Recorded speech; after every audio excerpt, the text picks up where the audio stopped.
Hi everyone, this is Isha here, and I am so glad to be able to put forward my views and speak to all and connect with you all today. Okay, so I will let me reintroduce myself again. Hi everyone, my name is Isha. I am Thank you Sonali. I'm honored to be able to express my views on this amazing platform. Hi everyone, my name is Isha. I am an image consultant, a soft skills and personality trainer, and a etiquette coach. So what I essentially do is I bring together all the elements of visual communication and verbal communication, your appearance, behavior, communication, digital presence, and etiquette all together to create an to make you an enhanced version of yourself. In today's time and world, it is very important to always have your best foot forward. So I believe that a personality is or a person is made up of these five things, which actually create his personality. So as I said again, they are the ABCDEs of personality. I call them appearance, behavior, communication, digital presence, because we all live in a digital world, and etiquette. The topic for today's is something that is very close to my heart and something I'm very passionate about. That is called self love or loving yourself. So, we have been hearing self love and you should prioritize yourself, you should be filled with gratitude, etc. You should prioritize your mental health. Terms like these and sentences like these have been going on the social media a lot in recent times. So, what does actually self love mean?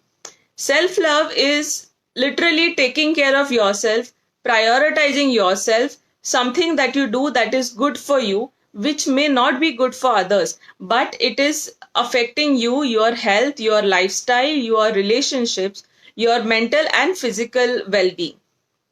And why it is important is because the kind of lifestyle we live, the kind of what do you say, the kind of people we deal with, the kind of situations we have to face, it is important that we are in a proper state of mind, that we are able to handle and manage everything. So when we are proper, when we are able to think and stay are in control of our own emotions, of our own likes, dislikes, of our own responsibilities, then we are able to help, serve, behave, just live with the situations and other human beings better. So, a lot of times, now I am a woman, I am also a married woman, rather, and I have grown up seeing that women are always taught to be sacrificing. Now, it is not literally taught to you like, nahi, ye to karna hi padta hai, or you have to give up on your dreams, you have to give up on making your favorite dish. This is what has this is something that has been coming. I am speaking out of seeing my own mother, the other ladies in my house, like my aunts, my mommy, my grandmothers. I've been even blessed to have a great grandmother in my life for a decent number of years. So when I talk about this, what I mean is that when you are how can you take care of someone if you're not taking care of yourself, right? So when you say that you're sacrificing, you need to sacrifice, I don't think that's right. I mean, if you're sacrificing something for something and you think that it is going to help others, uh, it's not always the case. Okay. What I mean to say is that I'm not saying that you sacrificing your dreams completely, because your family has to move to some other country or some another state for whatever reason. That is a conscious decision you take because of the certain circumstances. What I mean is the small everyday things which affect your well being, which affect your state of mind, which affect your likes and dislikes. So, in the past few years, I have grown as an adult, starting right from my first job. I have realized that the importance of self love and self time and self priority. And I try to tell all the women especially women in my, I'm not saying it's not for men, but I specifically speak for women because I am a woman myself. So, thank you, Sonali. Yeah. So when I'm talking about, sorry, I'm just sweating. Huh. Yeah. So what I mean is that why it is important for women is because firstly we are seen as someone who is as a very sacrificing creature. One, and secondly we always have to be, we try, even it's mentally embedded in us that we have to be that go-to person. We have to be the person who's always on our toes, always doing something for others. But in all this, what about our health? What about our mental health? What about our emotional well-being? What about our emotional intelligence? What about just sitting down for a break? So many of the women get up at very early, start by preparing tiffins or the other days. There's something always in our mind. You need to stop and take a pause. You need to take care of yourself to be able to take care of others. So as someone, as even I am someone who is always like wondering. Now I am living in the pandemic with, I'm quarantined with my brother and my husband. So it, for me it is still kind of a bachelor life where we adjust. It is okay with a one dish. It's okay if I don't clean one corner of the house one day. But in all of this, I am still on my toes. I'm still thinking, oh, I have to clean that. Oh, I have to do this. And I also have to work. So that is another thing which is on my mind. Oh, I have to do this. I have to call this. I have to send out this proposal, etc. But in all of this, I have started to make sure in the past few years that I do take out some time just for sitting and doing nothing, or doing something that I like. It can just be watching a series on Netflix. It can be catching up with my favorite YouTubers and videos. Something that makes me feel calm, settled, a good break from the usual routine. Okay, so how does my profession? Why did I come into this profession? How does my profession come into picture in this? Image consultant and a personality developer. I help you understand yourself and reflect your inner values outside through your visual communication. That is your appearance, the way you are dressed, the way you are groomed, your behavior, the way you interact with people and also interact with yourself. Yes, emotional intelligence also. The way you communicate with yourself, again, firstly, and secondly, with others. And the way you now, because we are in a digital world, digital presence has become a very important part of the entire training fraternity, the training industry. So digital presence is also how you interact with people on digital media, like the kind of comments you put, the kind of profile you have, the kind of image or the message people get of your personalities looking at your profile, the way you interact with them. And the last one I always say is etiquette.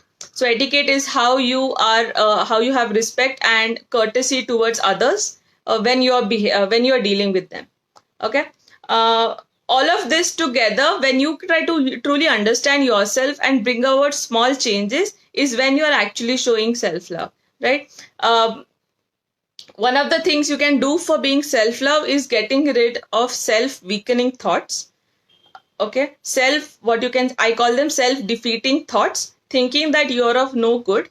Okay, accepting yourself the way you are. So how do you do that? How do you actually accept yourself the way you are?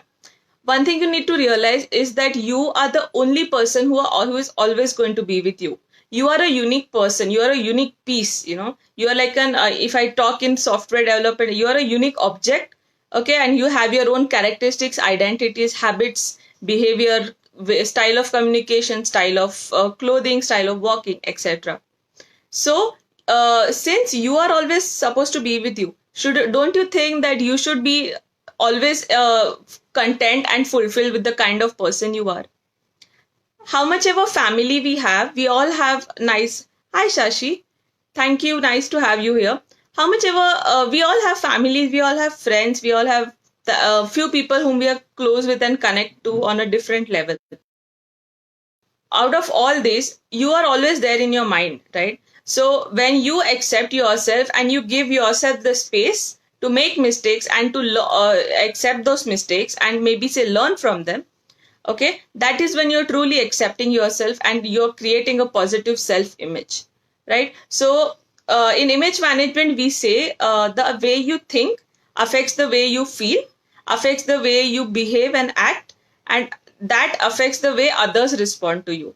So if so, here and here, in your heart, in your brain and your heart, in your mind, you are fully content and happy with yourself, that's how people will look at you.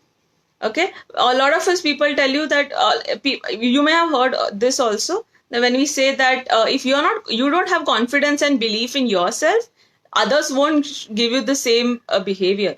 So it starts by self respect, having self confidence, increasing your self esteem, self prioritization. There are very small things you do every day. For example, a very very simple example is cooking your favorite dish for once, and not really asking around what to cook today, what to cook today. So I know with small kids it is difficult because they can be picky eaters and you need to on.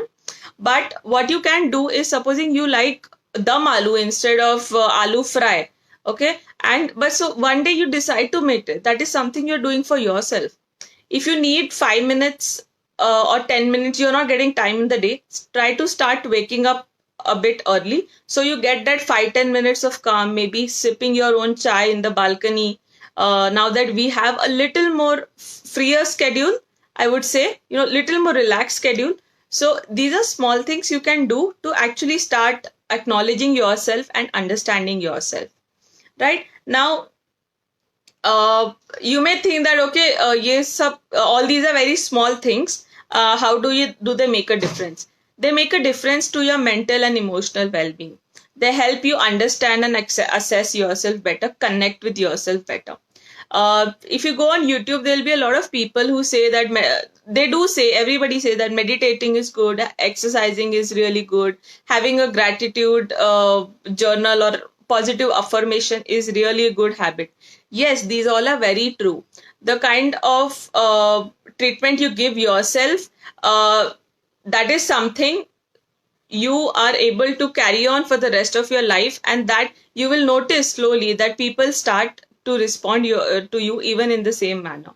Okay, so one of the most problematic areas every woman is faces is body shaming. It even applies for men, but I am speaking today specifically to all you lovely women. Body shaming is something. You're thin, you're tall, you're dark, you're fair, you're medium skin tone, you have light hair, dark hair, short hair, long hair. You will always be judged. You can never be enough for everybody. Okay, and you don't have to be enough for everybody. You cannot be. Okay, you can be the best person in your field, you can be the best mother, the best wife, the best daughter, the best in your career, but there will always be someone to criticize you. Now, do you really want to spend all those years of your life listening to what those four people are saying, char log kya kahenge? No, right? I mean, it does not make sense. That I also understand that we stay in a society where it is to continue staying in the society properly, it becomes kind of a social obligation to follow these norms. But in simple terms, just prioritizing yourself, saying no to going somewhere because you are not feeling well or you just want a break is not selfish. It is just your body, you feel your inner body that you feel need a rest. That's why you're taking a break, you're not going somewhere. It's absolutely fine. You need to learn to say no when you want to, when you really need to, especially. Instead of taking pressure of these social obligations, what we can do is prioritize them and, accordingly manage them. Maybe go to some places where it is absolutely necessary. Other places, if it really doesn't fit your schedule that day, whatever your role may be, you don't go there, you don't do that activity. Or you can request, if you can request for some time, if you have to help someone, you can ask them, okay, I am not able to do this today, can I do it for you tomorrow?